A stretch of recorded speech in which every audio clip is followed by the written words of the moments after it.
networks, and we're video and audio podcasting at democracynow.org. As we continue our coverage of the first contest of election 2012 with a look at money in politics, state legislators in California are introducing a measure today that would call for a constitutional amendment overturning Citizens United, the controversial Supreme Court ruling that endowed corporations with the same First Amendment rights as U.S. citizens and characterizes political spending as free speech, opening the floodgates for unlimited corporate spending on election campaigns.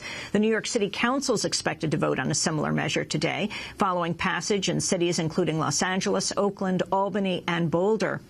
And on Friday, Montana's Supreme Court restored a 100-year-old ban on corporate spending directed at political campaigns or candidates.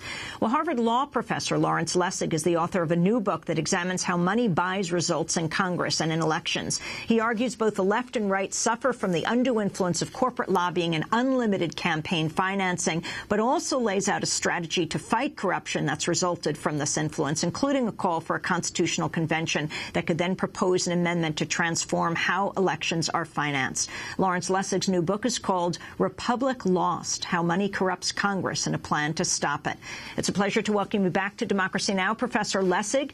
Talk about these elections and the role of money in them. Well, I've got to say that the results in Iowa don't really bring out directly the problem of money in politics, only indirectly. So Rick Santorum's extraordinary success really had nothing to do with money. He had barely $1 million in the campaign. But Newt Gingrich is learning the lesson of a system where unlimited, invisible, anonymous super PAC money can be used to defeat a candidate without any real opportunity to evaluate who and where the money comes from. And I think that this might be the beginning of mainstream politicians beginning to recognize what really people on the outside have been talking about for a long time. So I hope, to follow on what Ed Fallon said in the previous segment, I hope that the debate can now move to a debate about money in politics and the recognition of the way in which it's corrupted our system. That is the debate that could link, as Ed Fallon was saying, the Occupy movement and the Tea Party movement. But frankly, so far, the only candidate in the Republican race who's been talking about this, Buddy Roemer, has been not even permitted to be on stage with the other Republicans to address the issue. So I'm not yet hopeful it's going to be the focus. In August 2009, Mitt Romney drew scrutiny after publicly declaring corporations are people. In an appearance at the Iowa State Fair, Romney made the assertion in response to crowd members who urged him to back tax hikes on the wealthy in order to fund Social Security and Medicare. For the coming decades, going to be able to balance our budget and not spend more than we take in, we have to make sure that the promises we make in Social Security, Medicaid, and Medicare are promises we can keep. And there are various ways of doing that.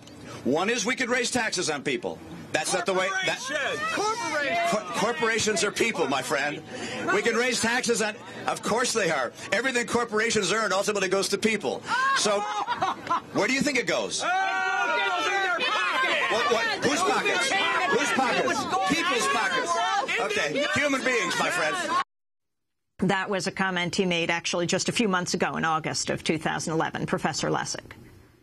Yeah, so this is a debate that's, of course, animated extraordinary energy to push for reform. And that's what's happening in California. That's what will happen in New York today when legislatures vote to try to overturn Citizens United.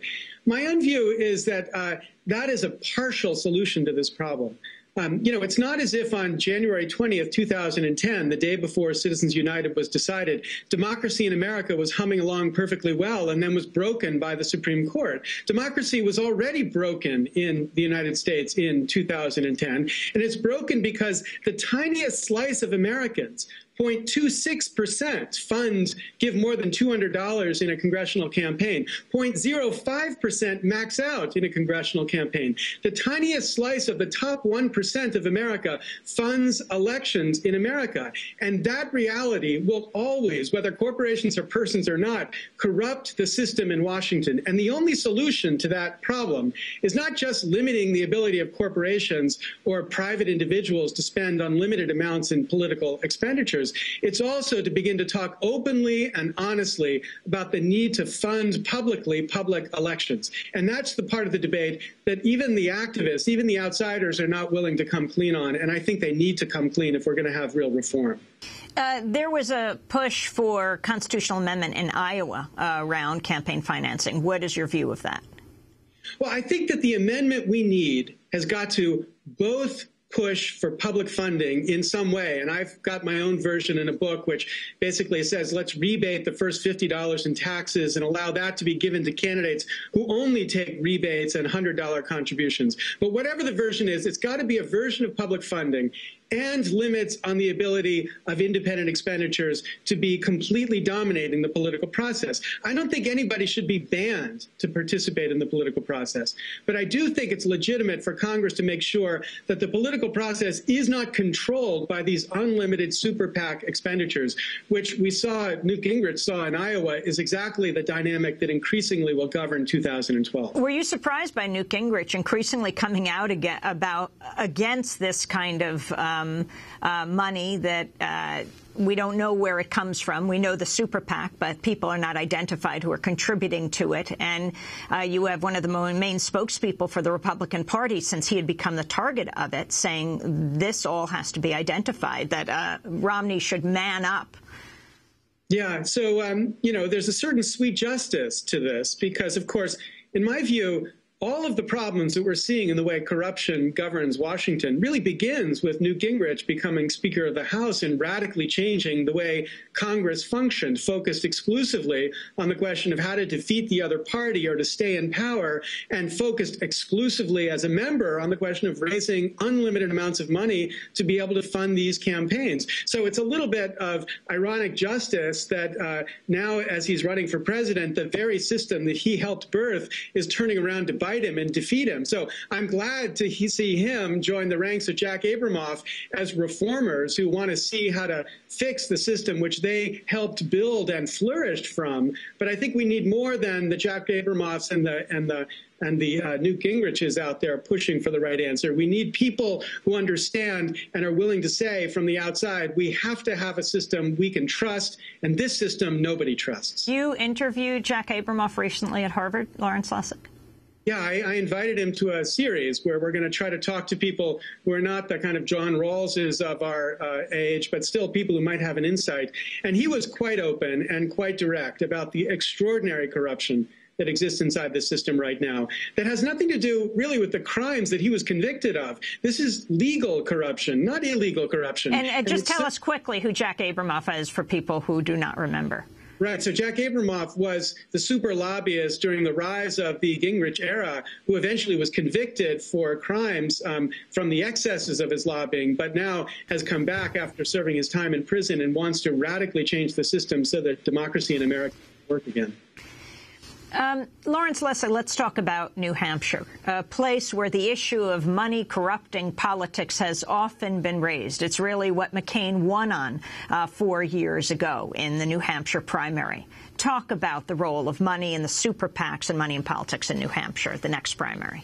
Yeah, well, you know, I've got to say again, I've been disappointed so far about the unwillingness of the New Hampshire process to focus on this issue enough. You know, again, the only candidate who said anything about this problem, who has made it a central issue of his campaign, who's taken no more than $100 from any contributor, Buddy Roemer, has been forbidden from being on any of these debates, even though arguably he is the most qualified candidate in that Republican field. He's a 4-term congressman, a governor from Louisiana. But he has been the one that's been focusing this issue. And New Hampshire should be the place where this issue takes off. But he has not yet had the chance in New Hampshire to capture the imagination of New Hampshire voters in the way that McCain did. And, you know, there's a chance, there's still 2 more important debates that if he gets more than 5% in the polls, he will be in those debates. But if he is in those debates, I think New Hampshire would hear that message and respond to it quite powerfully. The role of President Obama in this debate. Disappointment, deep, deep disappointment. You know, the man ran 4 years ago. I was a strong supporter, a colleague of his from Chicago. He ran on this issue. He ran on the need to take up the fight to change the way Washington works. And then when he got to Washington, he forgot that fight.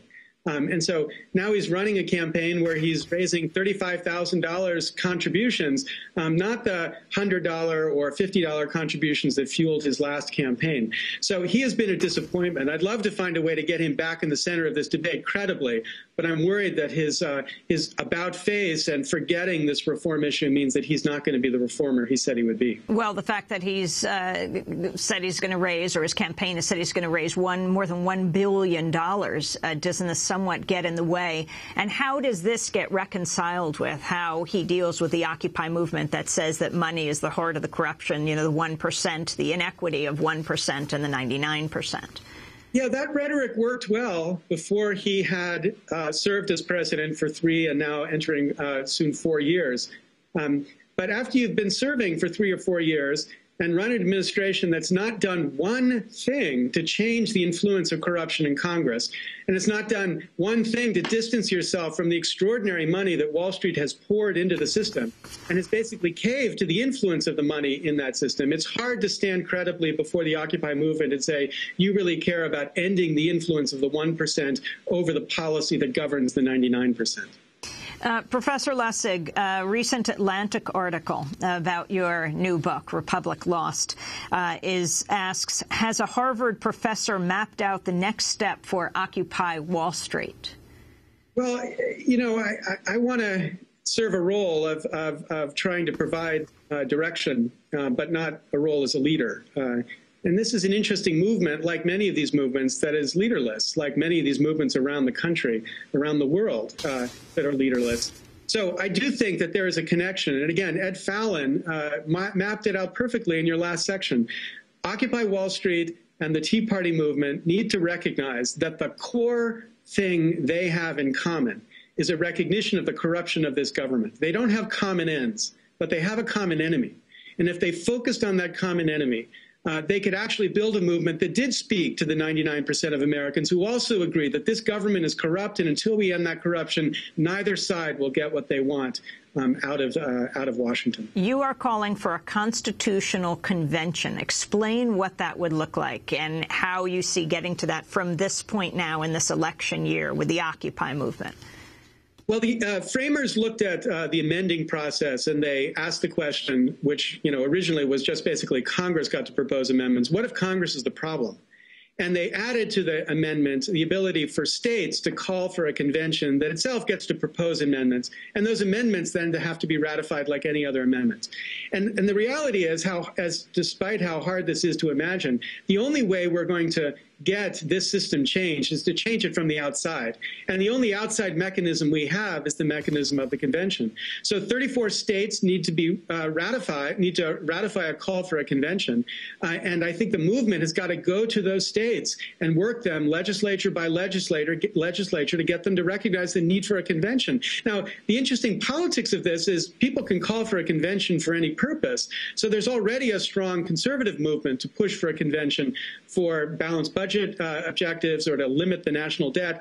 And I think that all these proposals need to be considered in the context of a convention. But I think, unfortunately, the only option we have for intervening to fix this corrupted system is the only option the framers gave us, which is outsiders organizing to fix the problem in Washington.